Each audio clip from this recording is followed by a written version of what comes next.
हम पढ़ेंगे मत्ती रसूल की अंजील 26 बाब उसकी 41 आयत, मैथ्यू चैप्टर 26 और वर्स 41। आज हम पढ़ेंगे।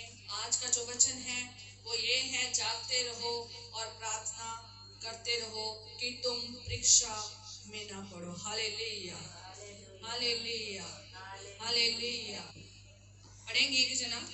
जागते रहो और प्रार्थना करते रहो कि तुम परीक्षा में ना पड़ो। आत्मा को तो तैयार है परंतु शरीर दुर्बल है। हालेलुया। हालेलुया। प्रभु यीशु मसीह के मुख के शब्द है कि जागते रहो, प्रार्थना करते रहो कि तुम परीक्षा में ना पड़ो। आत्मा तो तैयार है पर जो शरीर है वो क्या है? दुर्बल है। हालेलुया। शरीर दुर्बल है, आत्मा तैयार है। मैं हमेशा आपको वचन सुनाती हूँ, मेरा बहुत ज्यादा इसी के ऊपर वचन होता है, शरीर और आत्मा के ऊपर, शारीरिक लोगों के ऊपर, आत्मिक लोगों के ऊपर। हालेलुया। हम परमेश्वर के वचन में से हम सीखते हैं। हालेलुया। सब एक बार बैठ जाए, कोई भी अगर कोई भी हिलेगा ना तो वचन ज्यादा हो सकता है, ठीक है? हालेलुया, ज्यादा लंबा चला जाएगा। Hallelujah, hallelujah, thank you. जागते रहो और प्रार्थना करते रहो कि तुम परीक्षा में ना पड़ो। ये प्रभु यीशु मसीह के मुख के शब्द हैं।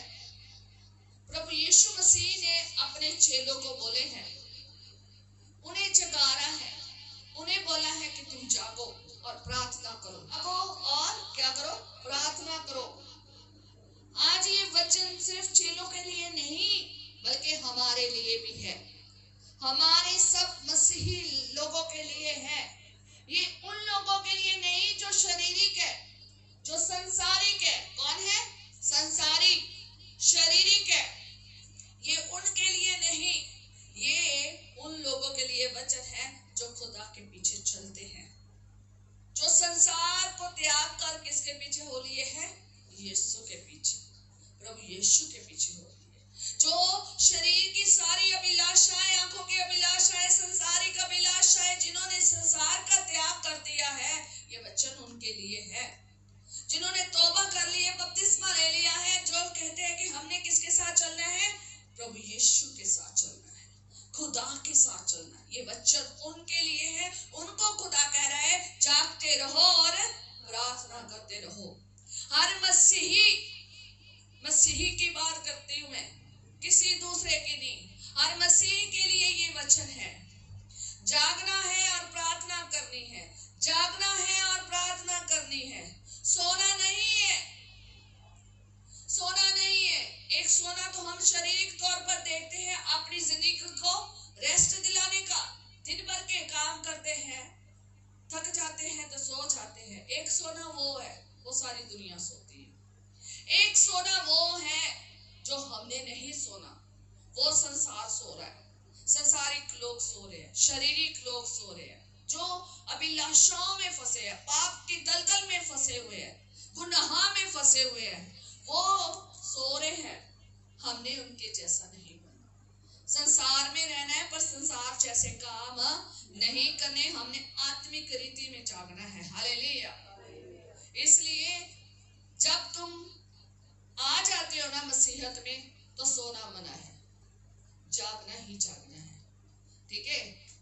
तो दो तरह का सोना है, एक शारीरिक सोना है, एक आत्मिक सोना है। हम शरीर को रेस्ट दिलाने के लिए सो सकते हैं पर आत्मा में नहीं कभी सोना, आत्मिक रीति में कभी भी नहीं सोना। जिस दिन एक मसीही आत्मा में सो जाएगा ना, तो समझो कि उसका परीक्षा में पढ़ना संभव ही संभव है।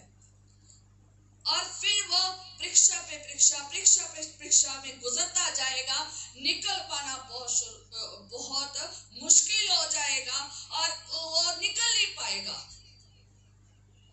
और जो पर्सन एक मसीही में आकर संसारिक रीति में चलता है ना, संसारिक रीति में, जैसे संसार चल रहा है, जैसे संसार जी रहा है, जैसे संसार की हालत है, जैसे शरीर के मुताबिक वो चल रहे हैं, अपनी अभिलाषों में, दलदल में, ख्वाहिशों में, इच्छाओं में चल रहे हैं।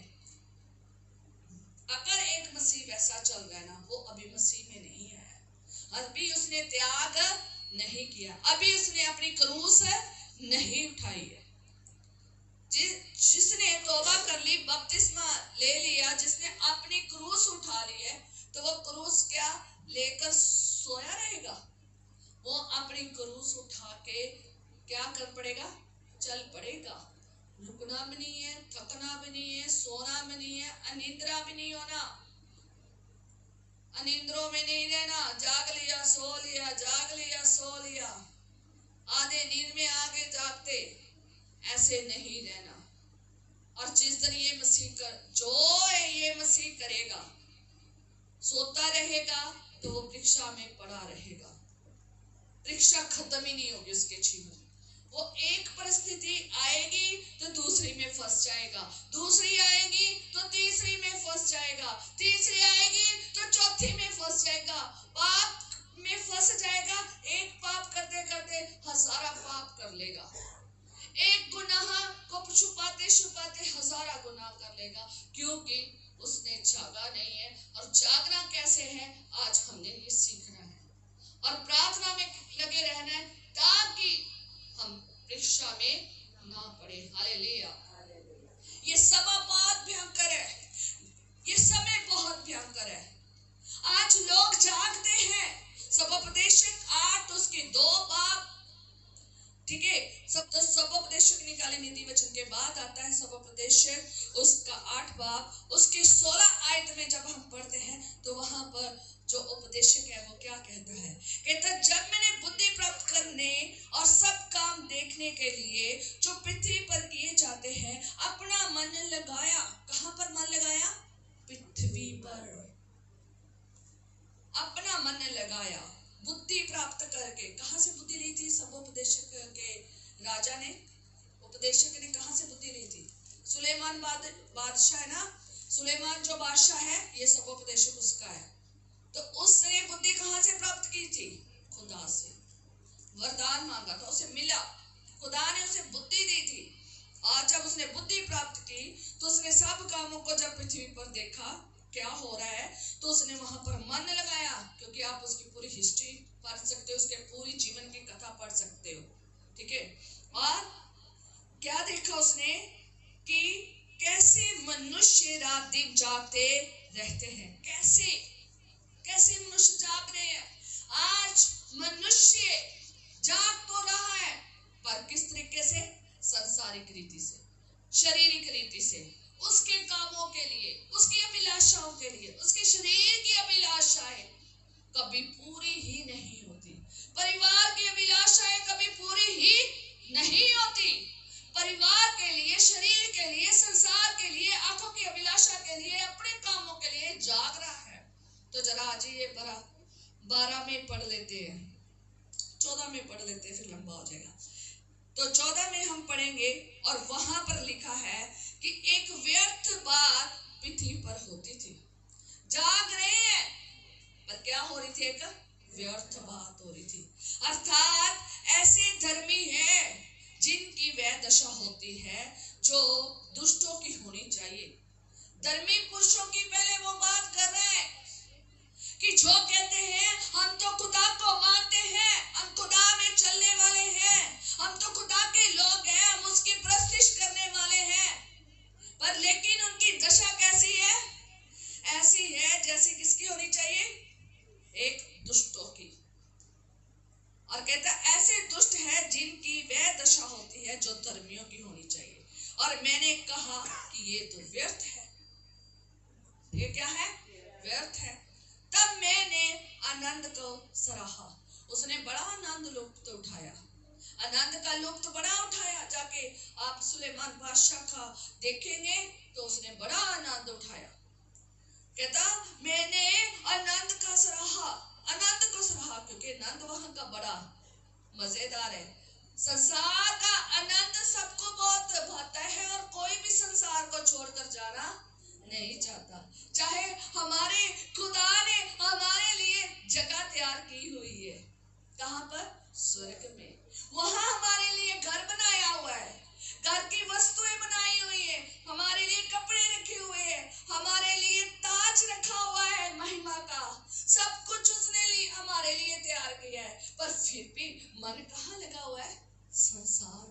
धर्मी चाहे वो दुष्ट है, चाहे धर्मी चाहे अधर्मी है, संसार उसे बहुत पसंद है। कोई भी नहीं चाहेगा कि मैं मरूं, क्योंकि वो संसार के लिए जाग रहा है।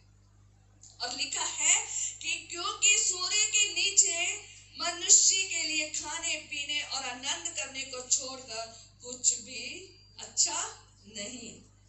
सूर्य के नीचे मनुष्य के खाने पीने के और आनंद करने को छोड़कर और कुछ भी अच्छा नहीं है, क्योंकि यही उसके जीवन भर जो परमेश्वर उसके लिए धरती पर ठहराए उसके परिश्रम में उसके संग बना रहेगा। जब तक वो संसार में है ना, ये तो उसके साथ बना ही रहना है, आनंद उसने मनाते रहना है। अच्छा खाना, आज की डेट में तो खाना इतने तरह का हो गया, दुनिया जान का जो मर्जी खाना मंगा सकते हो, खा सकते हो, है ना। तो खाने के लिए कहीं भी पहुंच जाते हैं। आज हम इधर को ना चले, आज हम ये ना खाएं, आज हम ये ना पे, ये जो जीभ का चक्सा है ना, तो ये टिकने नहीं दे रहा किसी इंसान को भी। संसार के खाने बड़े पसंद है, वहां पर यीशु मसीह ने बोझ तैयार किया है, वहां पर ध्यान नहीं है। मन कहाँ लगा है? संसार पर, संसार के खानों पर, संसार के कामों पर, संसार की चीजों पर। ये भी मिल जाए, वो भी मिल जाए, ये भी मिल जाए, उसके लिए आज दिन रात मनुष्य क्या कर रहा है? जाग रहा है। सारी दुनिया लगी हुई है, सारी दुनिया लगी हुई है, दिन रात जाग रही है और अपने कामों को कर रही है। जिस काम के लिए जागना चाहिए उसकी तरफ ध्यान ही नहीं। कौन सा काम है हमारा? आत्मिक रीति में झांकना। और जो आत्मिक रीति में सो जाता है ना, सोचो उसकी जिंदगी बड़ी खतरनाक है। वो लोग जो देखते हुए भी क्या है? अंधे हैं, सुनते हुए भी क्या है? बहरे हैं। कौन लोग हैं संसार में जो खुदा को जानते नहीं हैं? सुनते हुए, देखते हुए, चलते हुए, फिरते हुए, सब काम करते हुए, अपने काम के लिए बुद्धि है, अपने काम के लिए ताकत है, अपने काम के लिए सामर्थ्य है, अपनों के लिए प्रेम है, अपने कामों के लिए सब टाइम है, पर परमेश्वर के लिए नहीं है। यही है कि वो आत्मिक रीति में अभी जागे ही नहीं, अभी वो संसार में ही दिन रात खोए हुए हैं। संसार उन्हें इतना थका देता है कि उनके पास दुआ करने का टाइम भी नहीं होता। इसलिए अपने जिस्म को कंट्रोल करना है। एक मसीह को एक जरूर बात सीखनी है कि जब आप मसीहत में चलना शुरू कर दिया है, यीशु के पीछे चलना शुरू कर दिया है, तो आपने एक बात जरूर याद रखनी है कि मैंने जागते रहना है और मैंने सोना नहीं है। शरीर मेरा दुर्बल चाहे हो, शरीर मेरा चाहे बीमार हो, चाहे शरीर मेरा थका हो, चाहे मेरे शरीर के जितने मर्जी काम पड़े हो, पर मैंने शरीर को अपनी आत्मा के ऊपर हैवी होने नहीं देना। गलातिया 5 जब आप पढ़ते हैं तो वहां पर लिखा है कि आत्मा और शरीर का क्या होता है? विरोध होता है, जंग होती है, क्योंकि आत्मा अपनी इच्छा चाहता है, शरीर अपनी तरीके से चलाना चाहता है। जो शारीरिक लोग हैं वो शरीर के हिसाब से चलते हैं, जो आत्मिक लोग हैं वो आत्मिक रीति के हिसाब से चलते हैं। वो शरीर की फिर किसी भी अभिलाषाओं को, आंखों की अभिलाषाओं को, संसारिक अभिलाषाओं को अपने ऊपर हैवी नहीं होने देते। हालेलुया। तो ऐसा ही मसीह होना चाहिए। जीत किसकी होनी चाहिए? हमारे सबकी बॉडी में एक है, शरीर कहता थक गया, दुआ करने का मन नहीं है। आत्मा कहती उठ जा, दुआ कर ले, टाइम दे, कितना हुआ पड़ा है। इतनी आशीषें खुदा ने दी है, इतनी बरकतें दी है, आज तक तू सही सलामत है। देख तेरी टांगे, तेरी आंख, तेरे कान, तेरा मुंह, तेरी जिंदगी, तेरी रूह, तेरा जिस्म, तेरी जान, तेरा घर, तेरा परिवार, तेरी जॉब, तेरा बिजनेस, सब कुछ सही सलामत है।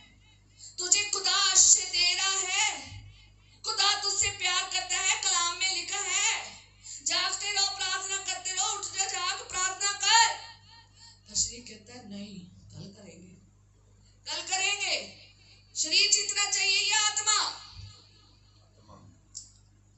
बोलो। तो फिर क्या करना है? अपने शरीर को मारना और कूटना है। जूतों के साथ नहीं। पौलुस रसूल क्या कहता है? मैं अपने शरीर को मारता और कूटता हूं, वश में करता हूं। कहता मैं अपने शरीर को इसलिए वो मारता कूटता है कि उसे क्या करे? वश में करे। अपनी अभिलाषाओं को खत्म करना है, मारना है। अभिलाषाओं को, आंखों को जो दिखता है ना, ये भी आ जाए, वो भी आ जाए, ये भी मिल जाए, वो भी मिल जाए, है ना, तो उस चीज को क्या करना है? खत्म करना है। कहना रुक जा, ये हमारे लिए नहीं बनी है, ये हमारे लिए नहीं है, हमारे लिए वचन है, इसके मुताबिक बनना है। आत्मा कहेगी इसके मुताबिक बनना है, शरीर को कहेगी नहीं नहीं नहीं, यहाँ पर मन नहीं लगाना, इधर आ जा, जा जा, चल अपने कदम उधर को लेकर जा। आत्मा शरीर को चलाना चाहिए, ना कि शरीर आपको चलाए। आपके अंदर जो आत्मा है ना, वो आपको चलाए, वो कहे ये नहीं देखना। आत्मा शरीर कहे नहीं, बड़ा मजा आता है, आनंद आता है फिल्में देखने में और ड्रामे देखने में, है ना, वहां जगह जगह चीजें देखने में बड़ा आनंद आता है। कहे नहीं देखना। अपनी आत्मा को ऐसे तैयार करे कि नहीं देखना, तूने वो देखना है जो खुदा के मुताबिक है। जो खुदा के मुताबिक नहीं है, उन सब चीजों को क्या कर दो? मार दो। उन अंगों को मार दो, उन अंगों को काट दो। इससे अच्छा कि आप अंधे होके चले जाओ, पर लेकिन कहां जाओ? स्वर्ग में जाओ। हालेलुया। अपने उन अंगों को मारना है जो आपको आत्मिक रीति में चलने नहीं दे रहे, जागृत नहीं रहने दे रहे, प्रार्थनाएं नहीं करने दे रहे, वचन के अनुसार नहीं चलने दे रहे। उन अंगों को मारना है, अपने शरीर का कंट्रोल करना है। एक मसीह को अपने शरीर का कंट्रोल आना चाहिए। कितना खाना चाहिए उसे उतना ही खाना चाहिए, उससे ज्यादा खाना नहीं चाहिए। उससे ज्यादा खाएगा तो सिन कहलाएगा। अपने शरीर को उतना ही सोने दे जितनी उसको जरूरत है। इतना आलसी ना करे कि वो दिन रात क्या रहे? सोता रहे और आलसी रहे, और उसके आते ही खुदावंद जब आए तो उसे सोता देखे तो क्या कहेगा? वचन में लिखा है कि कैसे जागना है। किसी दिन चाहा तो इसके ऊपर मैंने कलाम सुनाना है कि एक आदमी कैसे जागना, एक औरत कैसे जागनी चाहिए, एक मसीही कैसे जागना चाहिए, कि जब उसका मालिक आए तो वो जागता हुआ नजर आए, उसे वो ब्लेस करेगा, आशीषित कहेगा। इसलिए हमने सोना नहीं है, जागना है। अपने शरीर को वश में करना है, शरीर के कामों को कंट्रोल करना है, उन्हें अपने ऊपर हैवी नहीं होने देना। हमें पता है हमारे संसारिक काम बहुत है, हमें पता है हमने बहुत, हमारा बड़ा परिवार है, उसके भी काम बहुत है, पर लेकिन टाइम तो निकालना ही पड़ेगा। हर मसीह की जिंदगी में जाके पूछे कि आप कितने घंटे प्रार्थना करते हैं, और जो लोग घंटों घंटे प्रार्थना करते हैं ना, उनसे पूछे कि वो कितने घंटे प्रार्थना करते हैं, वचन पढ़ते हैं, और कैसे उनकी जिंदगी आत्मिक चलती है, और वे कैसे निकालते हैं अपने शारीरिक, अपने घर के परिवार के भी काम कैसे करते हैं, और अपने खुदा के काम भी वो कैसे करते हैं। अपने आप को उस तरीके से ढाल लीजिए, मैनेज कीजिए। आप अपने टाइम टेबल बना लीजिए, आप अपना टाइम टेबल वैसे बना लीजिए कि आपका दुआया जीवन, आपका वचन का जीवन, शक्ति का जीवन खत्म ना हो, ये संसार ना खत्म कर दे। क्योंकि ये संसार, शरीर और ये जो संसार है ना, यही मिट जाना है। आगे हमारी आत्मा ने जाना है, और आत्मा क्या जवाब देगी कि तुम कौन से कामों में लगे रहे, कौन से अभिलाषाओं इच्छाओं में लगे रहे, कौन से कामों में थे फंसे हुए। कब की संगति, कब दी गवाही, कब पढ़ा वचन, कब की प्रार्थनाएं, खुदावंद पूछेगा। उसकी इज्जत कहाँ रही? खुदा में जब पढ़ना है ना, तो चाहते हो ना कि पढ़े, तो अपने शरीर को पौलुस रसूल की तरह वश में करे। वो चीजें, वो अंग, वो इच्छाएं, वो काम खत्म कर दीजिए जो आपको जागने नहीं दे रहे। और मैं सच में कहती हूँ, ये कर सकते हो आप। मैं आपको अपनी जिंदगी की गवाही देती हूँ, आप हैरान रह जाओगे कि मैं, एक समय था, मेरे दोनों बेटे भी थे, मैं शादी की बात कर रही हूँ। मैं जॉब भी करती थी, मैं पढ़ती भी थी, कॉलेज भी बीच में जाना करना, पढ़ती भी थी, साथ में मैं काम भी घर का करती थी, साथ में सेवकाई भी करती थी और घंटों घंटे प्रार्थना भी करती थी। मुझे याद है कि मैं रात को, शाम को कई बार 6 बजे, 7 बजे या 8 बजे ऐसे बैठती थी और मैं सारी रात बैठी रहती थी और रात के कभी 3:30, 4, 4:30 बजे ऐसे सोती थी और 6 बजे या 6:30 उठ जाती थी, क्योंकि फिर ड्यूटी पे जाना था, अपने बच्चों को स्कूल भेजना था, अपने हस्बैंड को भेजना था क्लिनिक पे। तो मैं 2 घंटे सोती थी। मुझे नहीं समझ आ रही कि कैसे खुदा ने मुझे सामर्थ दी। सच में कहती, खुदा ने इतनी सामर्थ दी। और जब मुझे कोई पूछता था ना कि आप कितने घंटे सोते हो, मैं कहती थी मैं 2 घंटे सोती हूँ, 2 या 2.5 घंटे सोती हूँ। कोई ऐसा दिन होगा जिस दिन मैं 3 घंटे सोती हूँ। कैसे हो गया? तो कोई भी नहीं कहता था कि आप इतने फ्रेश, आप इतने भाग दौड़ रहे हैं, इतने काम कर रहे हैं, 3री मंजिल से नीचे ग्राउंड फ्लोर पे जा रहे हैं, कभी 2nd पे जा रहे हैं, ड्यूटी में भी इतनी एक पूरी ऐसी ड्यूटी थी, एक पूरे कॉलेज की ड्यूटी थी और एक पूरे डिपार्टमेंट की ड्यूटी थी। बहुत सारे स्टूडेंट थे, बहुत सारे स्टाफ थे, बहुत सारे डॉक्टर्स थे, सब देखना था। और लोग वहां पर यही बड़ाई करते थे कि तू कर कैसे लेती थी। ये खुदावंद सामर्थ देता है। आप एक बार कहो तो सही, चलो तो सही, कदम तो बढ़ाओ, खुदावंद आपके कामों को करेगा। जागना है, प्रार्थना करनी है ताकि हम परीक्षा में ना पड़े। हर मसीह को जागना है, ऐसे हमने वश में करना है। कितने घंटे के लिए टाइम टेबल आप निकालना चाहते हो तो निकाल सकते हो, आपको सामर्थ खुदा देगा। मैं 100% श्योरिटी के साथ कहती हूँ, क्योंकि उसने मुझे सामर्थ दी। ये मेरी गवाही है, मेरी खुद की गवाही है। मेरे हस्बैंड वहां पर गवाह बैठे हैं, मेरे बच्चे गवाह बैठे हैं, वो गवाह बैठे हैं मैं कितने काम करने वाली और कितना पढ़ने वाली और कैसे कितनी बसों पे मैंने जाना, कैसे काम करने। और फिर भी कभी अपने जिस्म को सोने नहीं दिया, कहा दुआ पे बैठना ही बैठना है। और जब बैठ जाती थी, मुझे खुदा इतनी सामर्थ देता था। मेरी स्पाइनल में 3 मेरे बैक में 3 स्पाइनल लगे हैं। मैं बैठ नहीं सकती थी बिना सपोर्ट के। मैं पूरी रात बिना सपोर्ट के कई बार बैठी रहती थी। क्यों? क्योंकि पाक रूह इतना होला बना देता था बॉडी को कि लगता ही नहीं था कमर दर्द है, लगता ही नहीं था सपोर्ट ली है या नहीं, लगता ही नहीं था मैं कहाँ बैठी हूँ कहाँ नहीं। इतना खो जाती थी, मुझे खुद को ही नहीं पता चलता था। बड़े खुदा ने काम किए, किसी दिन चाहा तो वो आपको जरूर बातें बताई जाएगी। आज भी खुदा करता है, दर्शन भी देता है, स्वप्न भी दिखाता है। आज भी खुदा अगुवा करता है। क्यों? क्योंकि जागा है और प्रार्थना की है। खुदावन इतना महान है, आप जागोगे इसके साथ। वो तो कभी सोता नहीं है, कभी उंगलाता भी नहीं है, और हमेशा जागता रहता है और आपके मुखड़ों को देखता रहता है, सुंदर सुंदर मुखड़ों को देखता रहता है। जब आप सो रहे होते ना, तब वो सुंदर सुंदर मुखड़ों को देख रहा होता है, आपके पास होता है। हालेलुया। उसने तो आपकी तस्वीर अपने हाथों पे बनाई है, इसलिए आपने अपने जिस्म को कंट्रोल करना है, उसे सुस्त नहीं होने देना, उसे जगाना है, उसे कहना है आत्मिक रीति में जाग। आत्मा तैयार है, शरीर दुर्बल है, दुर्बलताओं को खत्म करने में कौन मदद करता है?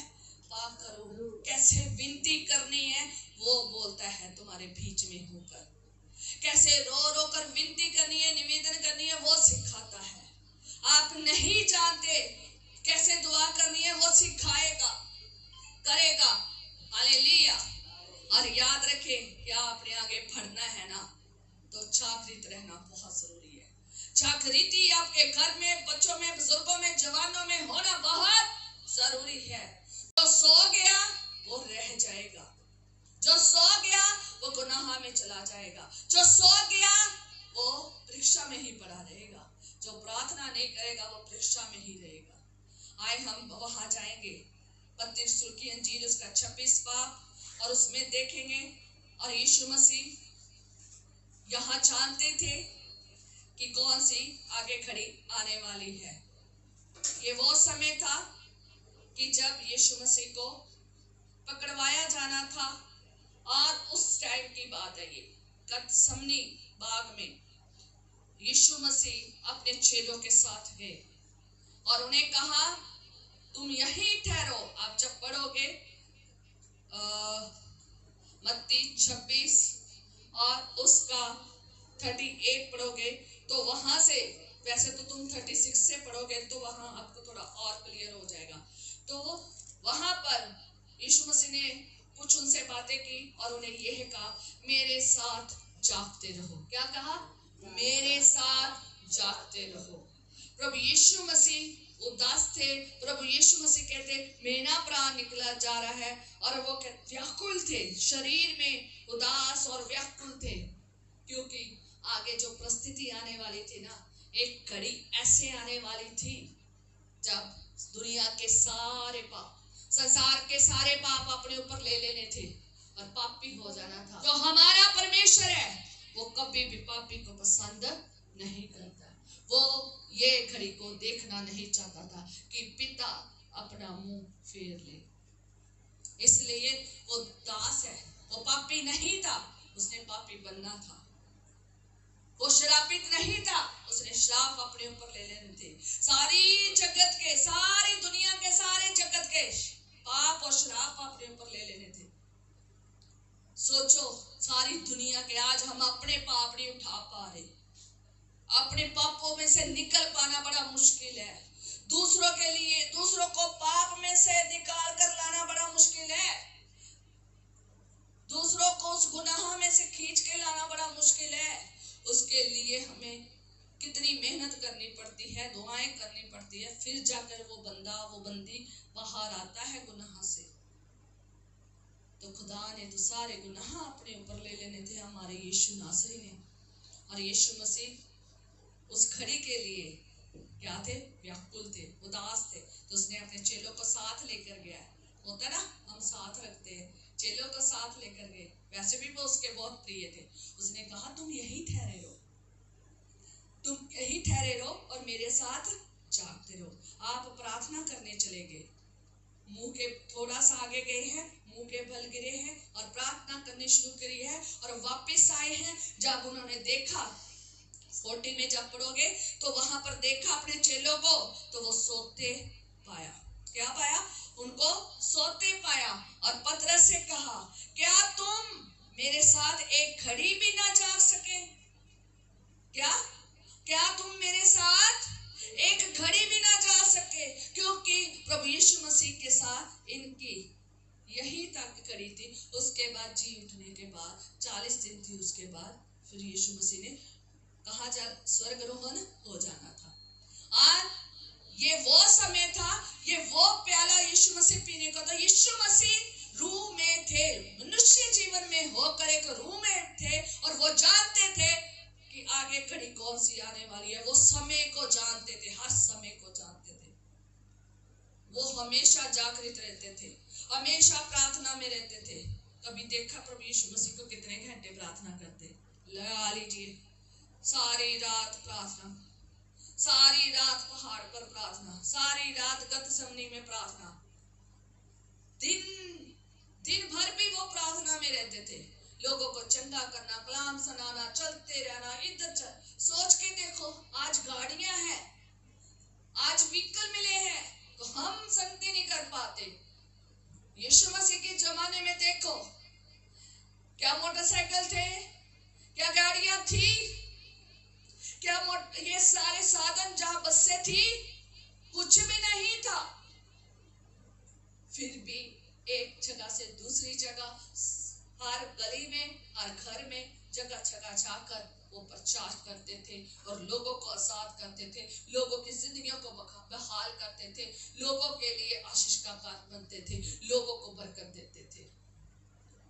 कंगालों की, विधवाओं की, बेसहारों की उन्हें सुधि ली। आराधनालय में जाते थे। हम क्यों नहीं? अगर यीशु मसीह शरीर में होकर उन्हें दुआ के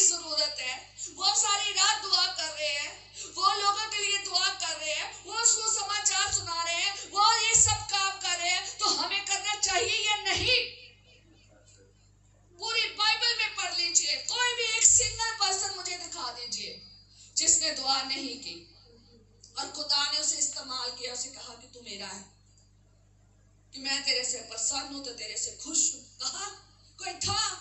शुरू से लेकर एंड तक सब बाइबल पढ़ लीजिए, कोई भी सिंगल पर्सन नहीं था जो खुदा के साथ साथ चलता था, आत्मिक रीति में चलता था, जो संसार के लिए मर गया था, जो खुदा के पीछे चलता था, वो हमेशा खुदा के साथ गलबात करता था, रूबेरू गलबात करता था।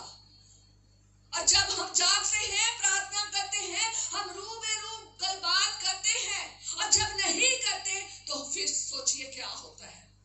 मैं आज वही आपको बताऊंगी कि जो लोग जागते नहीं, जो लोग प्रार्थना नहीं करते, वो कैसी परिस्थितियों में पड़ते हैं। और यीशु मसीह ने कहा तुम मेरे लिए एक घड़ी नहीं जाग सके, एक घड़ी भी ना जाग सके, जागते रहो और प्रार्थना करते रहो कि तुम परीक्षा में ना पड़ो। क्यों जागना है, प्रार्थना करनी है कि तुम परीक्षा में ना पड़ो। आज का वचन यही है परीक्षाओं के ऊपर। कई लोग जागते नहीं है, प्रार्थना नहीं करते हैं, इसलिए परीक्षा में पड़े रहते हैं, परीक्षा से बाहर नहीं निकल सकते, जयवंत नहीं होते। यीशु मसीह ने जयवंत होकर दिखाया है। जब पकड़े गए पहले भी, और जब पकड़े गए, ये जो प्याला पिया था, ये छोटा मोटा प्याला नहीं था, ये कुर्बानी कोई छोटी मोटी कुर्बानी नहीं थी। ये जो आगे जगह जगह पर महासभा आने वाली थी ना, यीशु मसीह को जगह जगह खड़ाया जाना था, और जगह जगह उसके ऊपर ऐसे ऐसे तस्वीर देने थे ना, जो जो उन्होंने करना था वो ऐसे नहीं सह लिया। उन्होंने मेहनत की है, झाके हैं, प्रार्थना की है। इस घड़ी से पहले उन्होंने गतसमनी में जाके क्या की है? प्रार्थना की है। आपका गतसमनी कहाँ है? आपका बाग कहाँ है? आपकी कोठरी कहाँ है? मैंने पिछले दिन में कलाम सुनाया था कोठरी का। आपकी कोठरी कहाँ है? आपका मैदान कहाँ है? जब आप जाकर उसके चरणों में खुदा के गिरते हो और सामर्थ मांगते हो। सामर्थ उसे मिल गई, जाकर लूका में देख लेना। एक फरिश्ता उसे क्या दिए जा रहा था? सामर्थ दिए जा रहा था, ताकि जो आगे घड़ी आ रही है ना, इसलिए यीशु मसीह जागा था, इसलिए प्रार्थना की थी, जब आगे घड़ी आएगी उसको वो एक एक चीज में क्या होता जाए? सफल होता जाए। और जो दुआ नहीं ना करते उनके हालात देख लीजिए, आए हम देखेंगे आगे। यीशु मसीह ने जब उन्हें कहा तो आगे क्या हुआ? वो सोते रहे और उन्हें जगाया और वो चले गए। और चले जाने के बाद यीशु मसीह फिर प्रार्थना करने लगे, और फिर जब उसने देखा तो वो सो रहे थे। क्या देखा? कि वो सो रहे थे। और फिर आप पढ़ लीजिए, एक बार चल पढ़ ही लेते हैं। तो 45 में देखिए, तब उसने चेलों के पास आकर उनसे कहा, आप सोते रहो। अब ये तीसरी बार यीशु मसीह उनके पास आया, कहता आप सोते रहो। पहले जब देखा था ना, 43 में देख लीजिए, 43 में जब यीशु मसीह प्रार्थना करने गए पिता के पास, कहकर उन्हें कि जागते रहो, प्रार्थना करते रहो, तो फिर 43 में देख के फिर यीशु मसीह उनके पास आता है। तो वो क्या कर रहे थे? सो रहे थे। उनकी आंखें नींद से भरी हुई थी। वह उन्हें छोड़कर चला गया। वह उन्हें छोड़कर क्या कर गया? चला गया। और मरकुस में पढ़ोगे ना, तो वहां पर लिखा है कि वो इतनी नींद में थे, वो जानते नहीं थे कि क्या बोलना है। ये लिखा हुआ है वचन वहां पर। वो जानते नहीं थे कि क्या उत्तर देना है। सोचो कि यीशु मसीह ने हिलाया होगा, बुलाया होगा। आगे वो इतने नींद में थे ना, मुंह में शब्द भी नहीं निकल रहे थे। इतने नींद में थे, मुंह में शब्द भी नहीं थे, क्या बोले क्या नहीं बोले। एक सोते हुए बंदे को उठाना, वो वाला नहीं जो 2 मिनट में उठ जाता है, जो हमेशा जिस समय भी जागता रहता है ना, वो वाले बंदे को उठाना जिसको सबसे ज्यादा नींद आती। हमारे घर के पास एक आदमी होता था, हम और वहां पर वो सो जाता था तो उठता नहीं था। एक दिन हमारे घर में हमारे मंचे के ऊपर आके लेट गया। उसकी बीवी भी बैठी थी, बच्चे बैठे थे, सब बैठे थे, बातें कर रहे थे, और इतना सो गया। हमने उसे बड़ा उठाया, उठे ना हो, कहती इसने नहीं उठना, अब इसे तो तुम्हें उठा के बेड पे जाकर लटाना पड़ेगा खुद को ना। हमने भी बड़े आगे अजीबोगरीब बिहेवियर किए। हमने अपना लेके चीजें मार मार के चमचे से उठाया, उसकी बीवी कहती नहीं उठना इसने, चाहे जो मर्जी हो। हमने उसे सारे तरीके अपना लिए, उठाने के उठे ही नहीं। हार के हमें उन्हें पकड़ के उठा के 4-5 बंदों ने उसको बेड पे जाके लिटाया। सोचो आप ऐसे बंदे को क्या कहेंगे?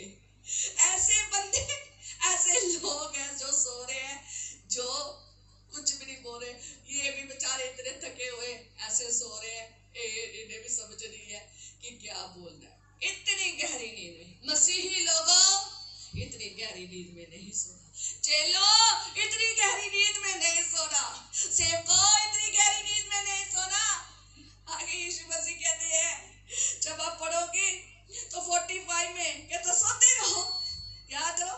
आप सोते रहो और विश्राम करो। करो विश्राम। क्यों? क्योंकि देखो घड़ी आ पहुंची है और मनुष्य का पुत्र पापियों के हाथ में हाथ पकड़वाया जाता है। उठो चलो देखो, 3 बार की उठो चलो देखो, मेरा पकड़वाने वाला निकट आ पहुंचा है। अब जब देखते हैं ना घड़ी आ गई है, ये भीड़ कहां से आ गई, ये मशाले लेके कहां से आ गए, ये लोग कौन है? यीशु को पकड़ने आए। फिर उठते हैं, चलते हैं, देखते हैं, ठीक है। और जब चलते हैं देखते हैं और क्या होता है? और जब चलते हैं देखते हैं और क्या होता है? आगे परिस्थिति आ चुकी होती है। ऐसे लोग परिस्थिति अकेली यीशु के ऊपर नहीं आई थी, चेलों के ऊपर भी आई थी। यीशु मसीह चेलों को इसलिए जगा रहा था क्योंकि आगे वो घड़ी आने वाली थी। अकेला यीशु मसीह ने नहीं उस परिस्थिति में से निकलना था, अकेला यीशु मसीह ने नहीं उस घड़ी में से निकलना था, उस घड़ी में इन्होंने भी निकलना था। इसलिए यीशु मसीह ने उठा रहा था कि दुआ कर लो, प्रार्थना कर लो, परीक्षा में ना पड़ जाओ। वो कहता था कि आत्मा क्या है? तैयार है पर शरीर क्या है? दुर्बल है। पर फिर भी उन्हें कह रहा था कि उठो प्रार्थना करो, पर फिर भी वो प्रार्थना में नहीं बैठे। आगे देखेंगे कि इन्होंने प्रार्थना नहीं की, इन्होंने क्या नहीं की, जागा नहीं है, ये जागते नहीं रहे, ये सोते रहे, तो क्या परीक्षा में पड़े। यीशु मसीह जाके प्रार्थना करते रहे, सारे पड़ाव को पूरा किया, सूली पे चढ़ गए और गाड़े गए और जी उठे। जो हालेलुया, यीशु मसीह जागे। ऐसे हमें कैसे जागना है? हमने किसको फॉलो करना है? यीशु। और जो जागते हैं, जो प्रार्थना करते हैं, वो कभी भी परीक्षा में नहीं पड़ते। परीक्षा में से ऐसे फाड़ के निकल जाते हैं जैसे यीशु मसीह निकल गए। इतनी बड़ी भीड़, इतने एंटी लोग, इतनी विरोधता, इतनी उन्होंने ऐसे काम किए जो सहने से बात है, पर वो ही सह सकता है जो खुदा में है। आने वाला समय बहुत नजदीक है, इसलिए मसीहो जागते रहो, जमाना खराब है। और देखेंगे कि सबसे पहले परीक्षा में कौन पड़ा? पतरस ही पड़ा, क्योंकि पतरस को तो स्पेशल खुदा उठा के गया था। यीशु नासरी स्पेशल उठा के गए, उठ जा, दुआ कर ले, एक घड़ी नहीं जा सकता मेरे लिए, मेरे साथ। और याद रखें सबसे पहले परीक्षा में कौन पड़ा? पतरस। पतरस कैसे पड़ा? इसी जगह में जब आप देखोगे ना, नीचे आते जाओगे, तो मैं आपको जस्ट समझाऊंगी, पढ़ूंगी नहीं। और जब पकड़ने वाले आए तो पतरस ने खींची तलवार, ठा देनी, जो महायाजक का दास था ना, उसका कान उतार दिया। और क्या हुआ? यीशु मसीह ने उसे कहा, पतरस अपनी तलवार म्यान में रख। कहता अपनी तलवार म्यान में रख, ठीक है। और जो तलवार चलाते हैं वे तलवार से नष्ट होंगे। और इसने तलवार उठाई और उसका कान काट दिया। इसे नहीं समझ आई, क्योंकि ये जागता हुआ और प्रार्थना करता नहीं था। जो आत्मिक रीति में जागते हैं उन्हें खुदा का पाक क्रूस सिखाता है आने वाले समय में क्या होने वाला है। उन्हें वो सिखाता है जो तूने वचन याद किए, जो वचन तेरे साथ तुझे बताए गए हैं, उन्हें याद करना सिखाता है, उनमें चलना सिखाता है। उनमें सीन लेना सिखाता है। यीशु मसीह ने तो कहा ही नहीं था कि तुम ऐसे कान काटो, ऐसे तलवार उठाओ। यीशु ने तो कहा था कि तुम क्षमा करो, है ना। यीशु ने कहा था कि थप्पड़ के बदले कोई थप्पड़ मारे तो उसके बदले थप्पड़ मारो। इसने क्यों तलवार उठाई? यीशु ने तो कहा था कि थप्पड़ कोई मारे तो दूसरा गाल भी आगे कर दो। पर इसने क्या किया? अपने तरीके से लड़ाई लड़नी चाहिए। किनसे? इतनी ही जो बड़ी भीड़ यीशु मसीह को पकड़ने आई थी, महायाजक, शास्त्री, ये सब पकड़ने आए। इन्होंने क्या किया? उस महायाजक के दास का कान काट दिया। जब एक पर्सन मसीही दुआ करता नहीं है ना, प्रार्थना नहीं ना करता, और यीशु ने जगाई जा रहा है, खुदा का आत्मा उन्हें जगाई जा रहा है, उठ जाओ प्रार्थना कर लो। जाग भी खुलती है, ये भी नहीं, सुबह भी जाग खुलती है, फिर डीठ होके लेट जाते हैं। शाम को टाइम होता है, फिर भी डीठ होके बैठे रहते हैं, और इधर कर लेते, ये कर लेते, वो कर लेते। रात को भी जाग खुलती है, कभी 1 बजे, 12 बजे, 2 बजे, थोड़ी थोड़ी देर बाद फिर सो जाते हैं। क्यों? खुदावंद यीशु मसीह तो आज भी जगा रहा है, खुदा का आत्मा तो आज भी लोगों को जगा रहा है। अब तुम लोग चेलों की तरह सोते रहोगे तो फिर ऐसा ही युद्ध लड़ोगे जैसा पतरस ने लड़ा। उसने सोचा कि मैं तलवार के साथ यीशु को बचा लूंगा, तलवार के साथ ऐसे युद्ध लड़ लूंगा।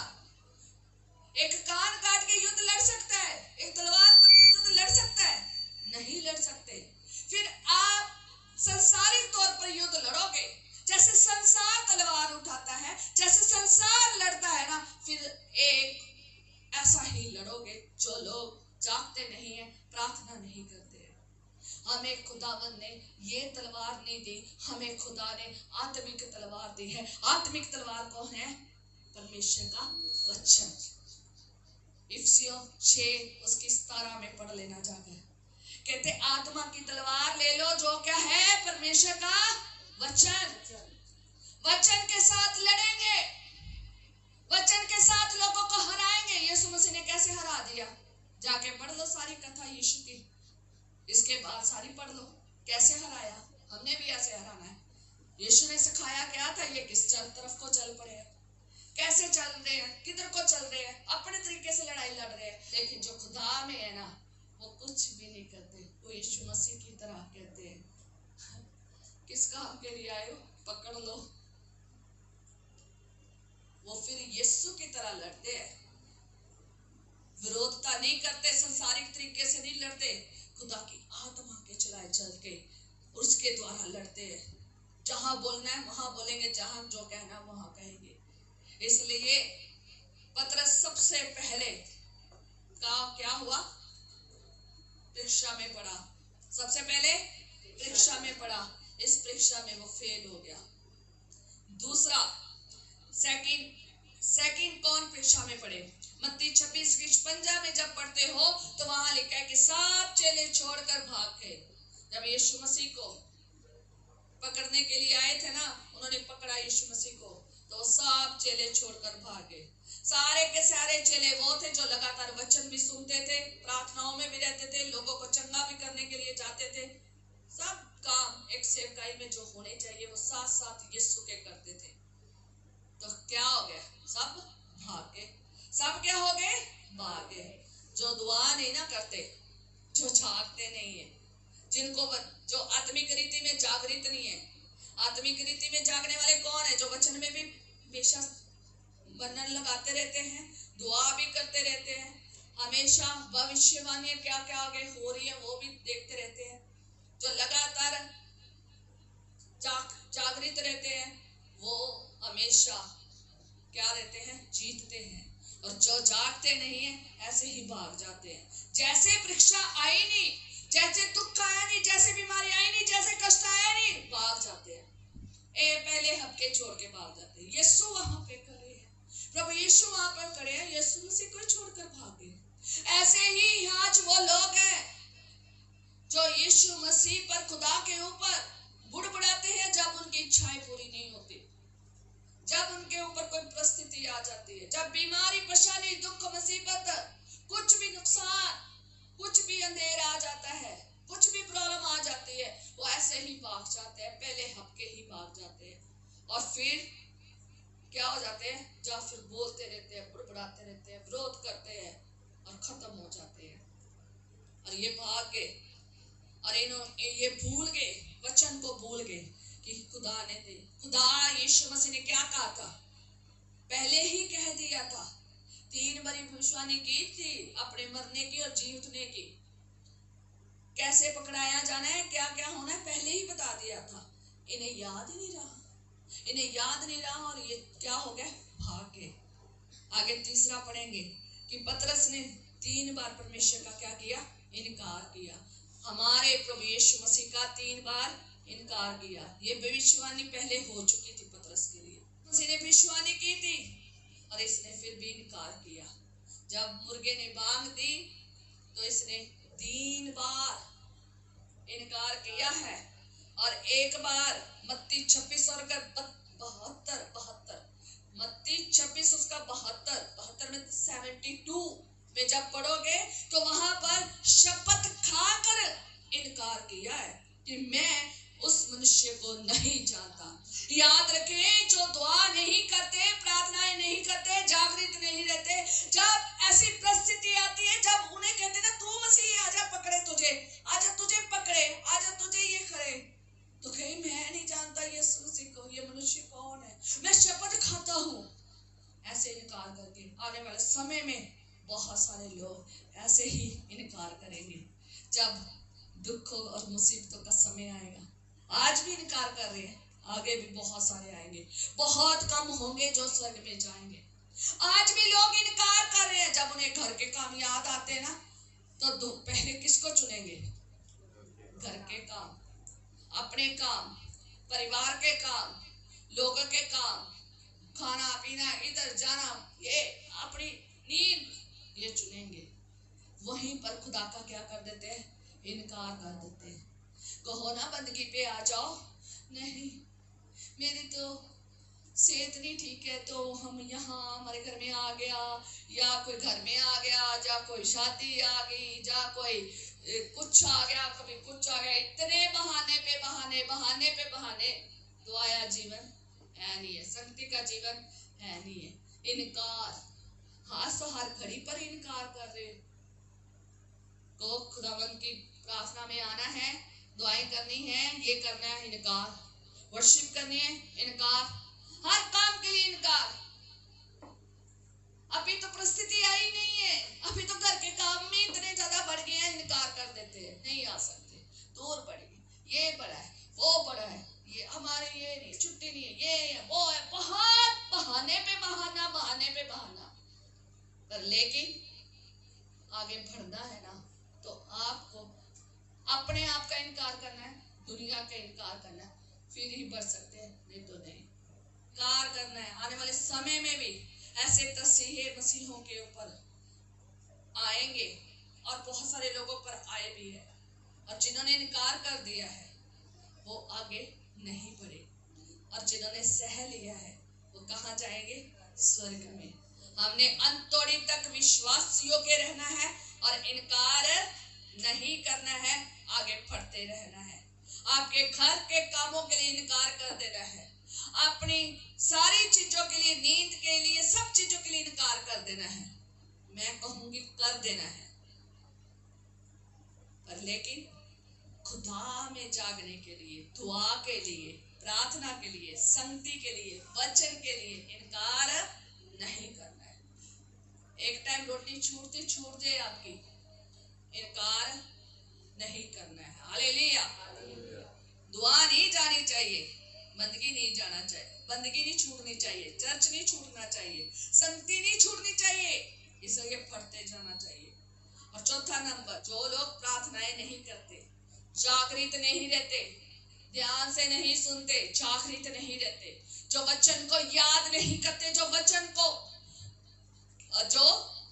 के ऊपर मनन नहीं करते, जो सुनाए गए हैं और जो आगे हम बाइबल में लिखे हैं उनको नहीं पढ़ते, तो जब मनन नहीं ना करते तो वो ही लोग परीक्षा में पढ़ते हैं और वो जागृत नहीं होते। जो दुआ नहीं करते जो जागृत नहीं रहते, दुआ हम किसके साथ कर रहे हैं? खुदा के साथ। और जब हम खुदा के साथ करते हैं, खुदा का वचन भी साथ में पढ़ते हैं। और जो लोग दुआ नहीं करते, जागृत नहीं रहते, ध्यान से वचन नहीं सुनते, ध्यान से चलते नहीं है, तो वो वचन उनको याद भी नहीं रहते, भविष्यवाणियां याद नहीं रहती। खुदावंद यीशु नासरी ने ऑलरेडी सारे वचन सुना दिए थे, सारी भविष्यवाणियां कर दी थी, अपनी भी, चेलों की भी, और सब चीजों की भविष्यवाणियां कर दी थी। इन्हें याद नहीं है। आज मसीही लोगों को ना वचन याद है, क्योंकि वचन पे मन नहीं, दुआ नहीं है, जागृत नहीं है, वचन के प्रति जागृत नहीं है। जागते रहो, वचन पढ़ते रहो, जागते रहो, प्रार्थना करते रहो कि तुम परीक्षा में ना पड़ो। शैतान के साथ ऐसे नहीं हम जीत सकते, वचनों के साथ जीतना है। मत्ती 4 में जाके पढ़ लेना यीशु मसीह कैसे वचन की तलवार जो ना उसने इस्तेमाल की, वो खुद वचन है, कैसे उसने इस्तेमाल की। हमने भी वचन की तलवार को इस्तेमाल करना है। और इसलिए खुदावन यीशु मसीह जीवित है। यीशु मसीह पकड़वाए गए, गाड़ दिए गए, यीशु मसीह जी उठे, और यीशु मसीह जी उठने के बाद क्या हुआ? बहनें कहाँ चलेगी? बहनें कहाँ चलेगी? बहनें कब्र पर चलेगी। और भाई क्या कर रहे थे? चेले भाई क्या कर रहे थे? कमरे में बंद पड़े थे। अरे ये बहनें कब्र पर चली गई है, इन्हें वचन नहीं याद कि यीशु मसीह ने तो तीसरे दिन जी उठना है। उसने तो कहा था मैं तीसरे दिन जी उठूंगा, भविष्यवाणी की थी, पर इन्हें वचन याद नहीं है। यीशु मसीह ने भविष्यवाणी की, इन्हें याद नहीं है। जो जागृत नहीं ना रहते, प्रार्थना नहीं रहते करते, जिन्हें वचन के प्रति जागृत नहीं है, जो प्रार्थना के प्रति जागृत नहीं है, वो ऐसे ही आने वाली भविष्यवाणियों के प्रति भी जागृत नहीं होंगे। उन्हें नहीं पता क्या चल रहा है दुनिया में, कैसे चल रहा है, कौन सी भविष्यवाणियां हो गई हैं तो कौन सी रह गई है। यीशु मसीह गाड़े गए हैं, मारे गए हैं, गाड़े गए हैं, अब तीसरे दिन जी उठना है। इन्हें तो तैयार रहना चाहिए था, मेरी मुलाकात यीशु से होने वाली है, क्योंकि उसने कहा तो मैं तीसरे दिन जी उठूंगा। पर ये बेचारी गई कहाँ है? ये कहाँ गई? कब्र पे। वह क्या लगाने गई है? वहां पर है सुगंध वस्तुएं लगाने गई। चलो बेचारियों ने गई तो सही ना, ढूंढने तो गई, मिलने तो गई, अपने आप को बंद तो नहीं कमरों में रखा, मिलने तो गई। चाहे वो यही समझ रही थी कि यीशु मसीह कब्र में है, और सोच रही पत्थर कौन हटाएगा। गई तो सही ना, अपने घर से तो निकली, आगे चाहे वो जो मर्जी थिंकिंग के साथ गई, सोचने के साथ गई। इंसान की सोचनी ऐसे है, और मेरे काम कैसे होंगे, ये घड़ी कैसे गुजरेगी, ये पत्थर, ये पहाड़ कैसे मेरी जिंदगी से हटेगा, ये बीमारियों का पहाड़, ये बीमारियों का पत्थर कैसे हटेगा। प्रभु यीशु ने कहा विश्वास के साथ अगर कहोगे ना, अगर तुम्हारा राई के दाने जितना विश्वास है ना, तो तुम इस पहाड़ को कहोगे ना यहाँ से खिसक जा, यहाँ से उठ जा, तो चला जाएगा। इस दरख्त से कहोगे ना यहाँ से चला जा, तो वह चला जाएगा।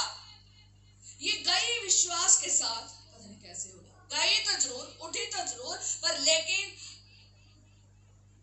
ये नहीं पता, वचन याद नहीं है, भविष्यवाणी याद नहीं है। यीशु मसीह ने आज जी उठना था। आए भी हो जैसे भी है, खुदावंद फिर भी आपको प्यार करेगा कि तुम अपने घर से बाहर निकल कर आए हो मेरे लिए, कैसे भी विश्वास के साथ आए हो।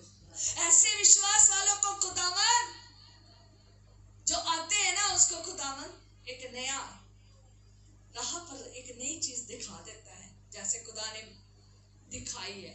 वहां पर कहती है कैसे होगा, और जब आती है तो आगे क्या है? पत्थर हिला हुआ है और जंजीरें टूटी हुई है, अंदर जाती हैं, कफन पड़ा हुआ है, तय करके रखा हुआ है, फरिश्ते बैठे हुए हैं, और जगह जगह चारे इंजीलों में पढ़ोगे तो अलग अलग है। तो वहां पर आप पढ़ लेना, अलग अलग जगह पे अलग अलग इंजीलों में लिखा है। जब पढ़ते हो ना वहां पर कैसे उन्हें दर्शन मिला। आप निकलो तो सही अपने घर से, जैसी मर्जी सोचनी से निकलो, यीशु से मिलने तो आओ। आगे फरिश्ते खड़े हैं आपको शुभ संदेश देने के लिए। क्या देने? खुशखबरी और शुभ संदेश। शुभ संदेश सुनना चाहते हो, खुशखबरी सुनना चाहते हो, उठ जाओ, जाग जाओ और आओ, घर से निकलो और यीशु से मुलाकात करने के लिए आओ।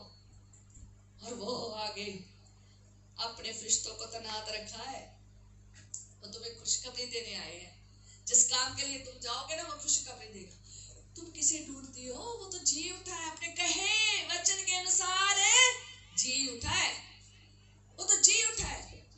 मरियम मगदलीनी अभी भी ढूंढी जा रही है, यीशु को ढूंढी जा रही है। मेरा यीशु किसने चुरा लिया? कितनी खूबसूरत बात है, ढूंढ रही है। बेचारी का विश्वास जैसा था, जैसा माइंड था, उसने ढूंढा, क्योंकि आत्मिक रीति से जागृत नहीं थी ना, पर लेकिन ढूंढ रही है। यीशु ने कहा किसको ढूंढती है मरियम? जब आप वहां पर उनकी बातचीत देखोगे तो कितनी खूबसूरत है। यीशु को पकड़ने लगते, यीशु से कहता अभी मुझे छूना नहीं है, अभी मैं अपने पिता के पास नहीं गया हूँ। उनकी बातचीत होती है, वो जाती है, जाकर चेलों को बताती है, और वो भी जब सुनते आते हैं, देखते हैं कब्र खुली है, यीशु दिखता नहीं है। इन्हें ऐसे विश्वास नहीं था, इन्हें देख के विश्वास था।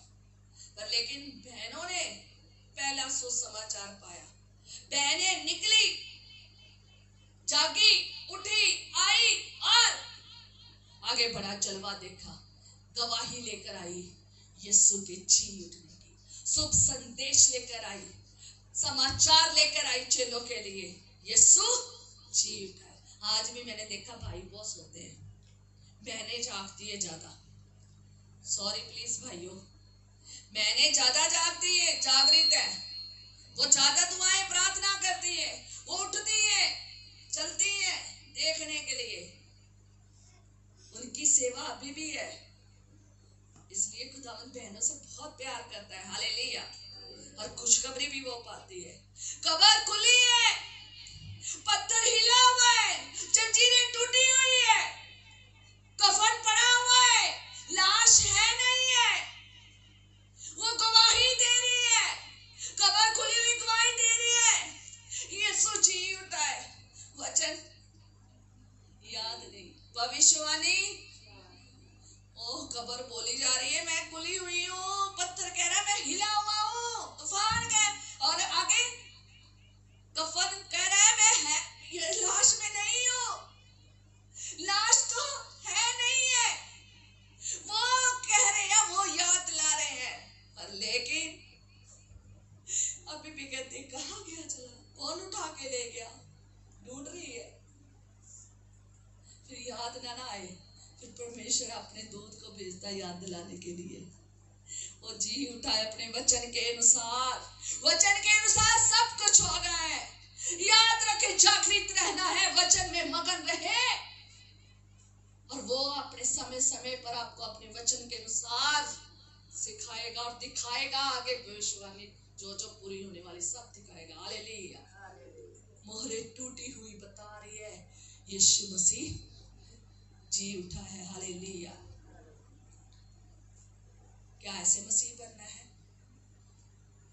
क्या ऐसे मसीह बनना है?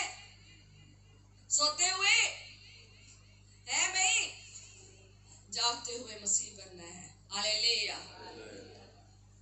हालेलुया। जागते हुए मसीह बनना है। और लास्ट में हम देखेंगे दो जनों के बारे में।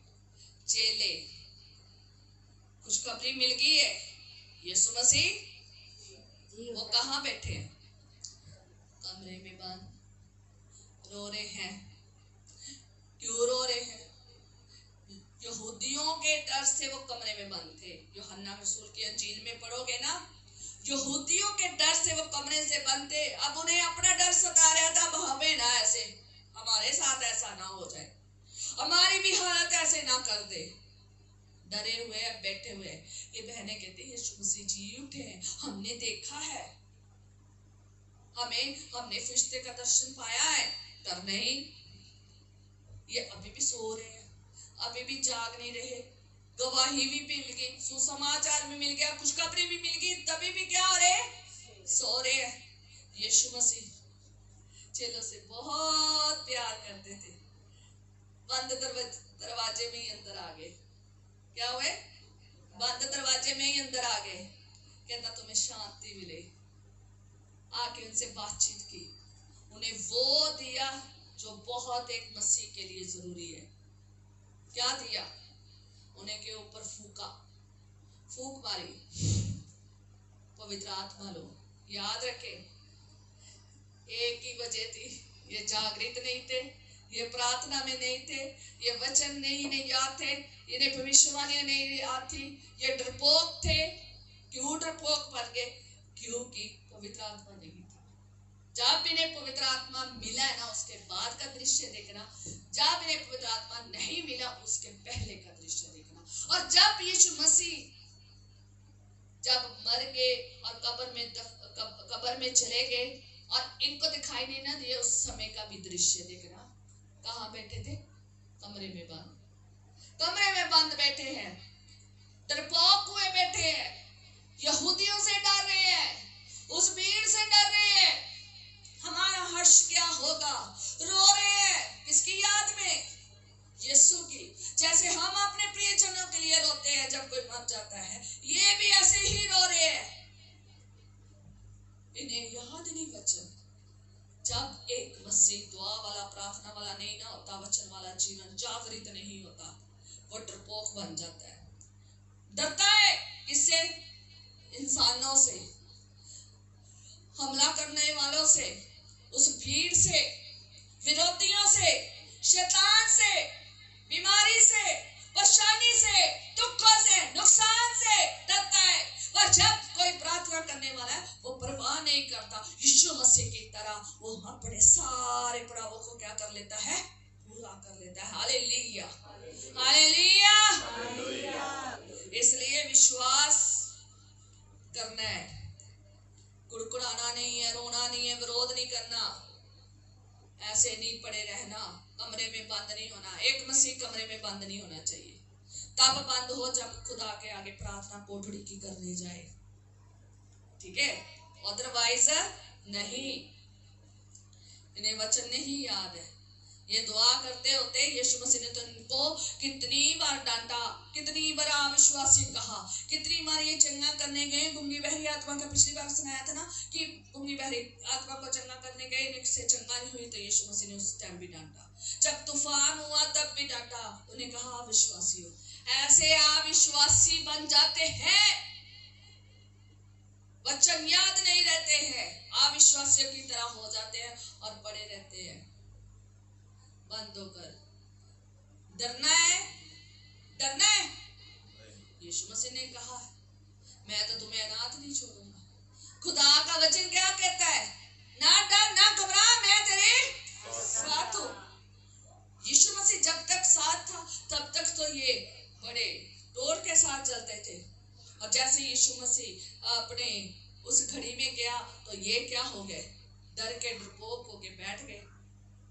आज भी बहुत सारे मसीह जो दुआ प्रार्थना नहीं ना करते, वो ऐसे ही डरपोक, डर, खौफ की जिंदगी जीते हैं। हमें तो खुदा ने ताकत बख्शी है, सामर्थ बख्शी है डर को अपनी जिंदगी से निकालने की, खौफ को अपनी जिंदगी से निकालने की। हम जीते हैं, जीते हैं, जीते हैं, जीते हैं, शैतान के ऊपर से जीते हैं। हमने उसका सिर्फ क्या कर दिया है? कुचल दिया है। सांपों और बिच्छुओं को कुचलने की सामर्थ दी है, इन सब चीजों में से निकलने की सामर्थ दी है। हमने डरपोक नहीं बनना, हमने कभी भी डर के कमरे में बंद नहीं हो जाना, इनकार नहीं करना, बल्कि आगे बढ़ते रहना है। हालेलुया, ऐसे हमने चलना है। और लास्ट में जो लोग दुआ नहीं करते, जागृत नहीं रहते तो है यीशु के साथ चेलों की तरह, जागृत नहीं रहते। और लास्ट देखेंगे कौन हुआ था विश्वासी, बताएं जरा कौन? थोमा।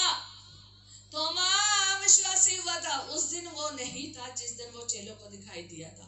8वें दिन के बाद थोमा ने परमेश्वर का, 8वां दिन था जिस दिन उसने परमेश्वर को, हमारे यीशु मसीह को देखा था। और यीशु मसीह को उसने, थोमा को चेलों ने कहा हमने यीशु का दर्शन पाया है, हमने उसे देखा है। ना ना, जब तक मैं अपनी उंगली उन कीलों के में ना डालूं तब तक मैं विश्वास नहीं करूंगा। तब तक मैं विश्वास नहीं करूंगा जब तक मैं अपनी उंगली कीलों वाले हाथों में ना डाल लूं और अपना हाथ उसकी पसली में जहां नेजा खुबा है वहां ना डाल लूं। तो यीशु मसीह आगे, यीशु ने कहा तुम्हें शांति मिले। चेले बात कर ही रहे थे, आगे यीशु ने कहा तुम्हें शांति मिले। हाँ थोमा, अपनी उंगली ला, डाल मेरे हाथ में। यीशु ने कहा उंगली ला, अपना हाथ ला, डाल। खुदावन दिखाता है जब तुम विश्वास नहीं करते हो, अविश्वासी हो जाते हो कि देखे बिना विश्वास नहीं करेंगे, जब तक ये काम नहीं होगा तब तक विश्वास नहीं करेंगे। खुदा कहेगा ये देख मैंने कर दिया है, ये देख, विश्वास दिलाता है। हालेलुया। यीशु मसीह ने उसे विश्वास दिखाया।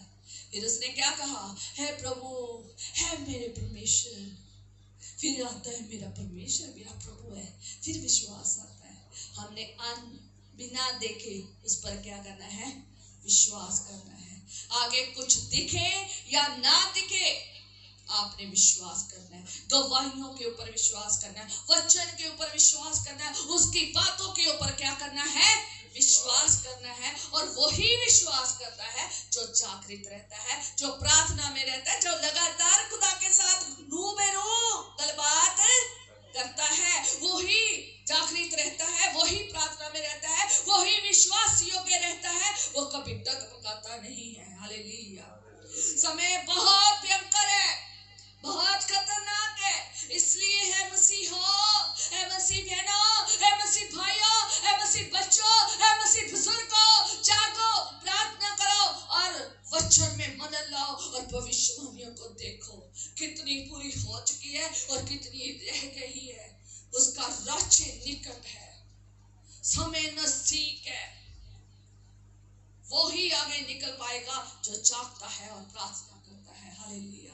जो जागता है, जो प्रार्थना करता है, वो विश्वास में हमेशा रहेगा, वो कभी इनकार नहीं करेगा, वो वचन को याद रखेगा और वो वचन के मुताबिक चलेगा, नियमों पर चलेगा, विधियों पर चलेगा, आज्ञाओं पर चलेगा, खुदा की इच्छा के अनुसार चलेगा। हालेलुया। अपनी इच्छा नहीं चलाएगा। हालेलुया। भविष्यवाणियों को याद रखेगा, वो याद रखेगा, आत्मिक हथियारों का इस्तेमाल करेगा, वो संसारिक हथियारों का इस्तेमाल नहीं करेगा। हालेलुया। और वो जीत पाएगा ही पाएगा। किसके ऊपर? बीमारी के ऊपर, परेशानी के ऊपर, पहाड़ जैसी बीमारियों के ऊपर। पहाड़ सामने आ जाएगा तो विश्वास के साथ जो प्रार्थना की है उसे वो टाल देगा, कहेगा हट जा, मैदान हो जा प्रभु यीशु के नाम से। पहाड़ जैसी बीमारियां, पहाड़ जैसे दुख, पहाड़ जैसे कष्ट, रोग, लांते, श्राप सब खत्म हो जाएंगे। ओ लीला बदर सन्नर सिकते रे, ओ लीला बदर धन्यवाद तेरे शुक्र। खुदावन पहाड़ में दान करने की ताकत रखता है आपके बीच में होकर। Hallelujah, hallelujah. हाँ, आपने बस जागना है, प्रार्थना करनी है। कभी भी प्रार्थना में ये नहीं है पहाड़ आपके सिर के ऊपर आके चढ़ के बैठ जाए और बोझ लेकर घूमते फिरो। नहीं, परिस्थितियों में निकलना है तो उसके लिए सामर्थ चाहिए। वो सामर्थ कैसे मिलेगी? जब हम खुदा के साथ रूबेरू बात करेंगे, प्रार्थना करेंगे, दुआ करेंगे, वचन पढ़ेंगे, खुदा के वचन के अनुसार चलेंगे, खुदा अपना पवित्र आत्मा देगा, वो तुम्हें चलाएगा, वो तुझे सिखाएगा किस परिस्थिति में, किस आत्मिक दुर्बलता में, शारीरिक दुर्बलता में कैसे निकलना, वो सिखाएगा। हालेलुया। वही रूह जिसने यीशु को जिवाया, जिसने यीशु को जिलाया, जिसने यीशु को जीवित किया, वही रूह आपको सिखाएगा। हालेलुया। फतेह दिलाएगा मौत के ऊपर। मौत आपके ऊपर फतेह नहीं पाएगी, तुम मौत के ऊपर फतेह पाओगे। आने वाले समय में वो मौत आने वाली है जो सदा की है। अगर चाहते हो कि उस मौत के ऊपर फतेह पाना और स्वर्ग राज्य में जाना, तो आपको जागना पड़ेगा, वचन में बने रहना पड़ेगा, हर दुआ में मगन में रहना पड़ेगा। कोई पता नहीं वो कब आ जाए, इसलिए वो खुदा का ना इनकार करेगा, ना घबराएगा, किसी भी परिस्थिति से घबराएगा नहीं। एक शैतान डालता है और एक हम खुद अपने कारण से डलते हैं, ठीक है, और आपने उसमें से निकलना है। और मैं आपको यही कहना चाहती हूँ, फिर आप यरीहो की दीवारों को तोड़ेंगे जो आपके इर्द गिर्द हैं, जो शैतान ने बना रखी है। आप शैतान के हाथ तवार को, हाथ बंधन को तोड़ देंगे, हर जंजीरों को तोड़ देंगे, हर उसके तीरों को तोड़ देंगे, हर हथियार को निष्फल कर दोगे, राख कर दोगे पाखरू की आग के द्वारा। हालेलुया। पहाड़ों को मैदान कर देंगे, लाल समुद्र को पार कर जाएंगे, फिरौन की सेना को नाश कर देंगे। किसके द्वारा? पाखरू के द्वारा, खुदा की सेना के द्वारा, पाखरू की आग की बारिश के द्वारा। इतनी बड़ी सामर्थ खुदा ने दी है। आप कहाँ रह रहे हो? संसार में सांपों को, बिच्छुओं को रौंद लोगे, ये आपको काटेगी नहीं, आपको खत्म करके नहीं जाएंगे, बल्कि आप उन्हें खत्म करेंगे, आप उनके सिर को कुचलेंगे, आप उन्हें खत्म करेंगे, सांपों को भी और बिच्छुओं को भी। और सिंह शेरों के मुंह को फाड़ दोगे, सबको हरा देंगे जो आपकी विरोधता में है, चाहे बीमारी, चाहे परेशानी, चाहे दुख, चाहे मुसीबत, चाहे कष्ट, चाहे रोग, चाहे लानत का शाप, चाहे शैतान के दूत, चाहे अंधकार की आत्मा, अंधकार के हाकिम, चाहे जो मर्जी हो, संसार की अभिलाषा, शरीर का अभिलाषा, कोई भी कुछ क्यों ना हो, कोई भी विरोधी क्यों ना हो, वो सब मलयामेट हो जाएंगे। जैसे लाल समुद्र में कौन हो गए? मिस्री। कहता जिसे तुम आज देखते हो फिर ना देखोगे, जो परिस्थिति आज आप देखते हो फिर नहीं होगी, जो पहाड़ आज देखते हो फिर नहीं, अभी ही मिट जाएगा। आए हम प्रार्थना करेंगे। ओली रिबलरा शन्ननलरबा सिखेले रेखा रावा शतरबा सिकतरबा। खुदावन ने प्रार्थना करती